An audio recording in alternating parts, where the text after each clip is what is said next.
Hi friends, welcome back to our channel village Kavitha vlogs. Every Sunday మా ఇంట్లో tiffin అయితే ఉంటుందండి. మిగతా రోజుల్లో టిఫిన్ అయితే తినము. సండే మాకు టిఫిన్ తిని అయితే అలవాటండి. కంపల్సరీ టిఫిన్ చేస్తానండి. టిఫిన్కి చికెన్ కర్రీ అలా ఏదైనా చేస్తాను. తర్వాత మళ్ళీ మధ్యాహ్నం లంచ్ అవర్లోకి బిర్యానీ చేస్తా, లేదంటే ఒక్కోసారి అన్నం చేసి కర్రీ చేస్తా, చికెన్ కర్రీ అలా ఏదో ఒక వెరైటీ ఉంటుందన్నమాట. సండే అయితే ఈ సండే అయితే బిర్యానీ చేయలేదండి.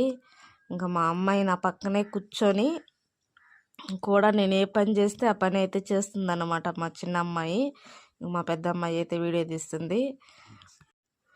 100 మంది కొడుకులు ఉన్నా ఇంటికి కళ రాదంటారు కదా, అలా ఒక అమ్మాయి ఉన్నా కూడా ఇంటికి కళ అంటారు కదండి. అలాగనమాట. నా పనులన్నీ వాళ్ళే పంచుకుంటారు.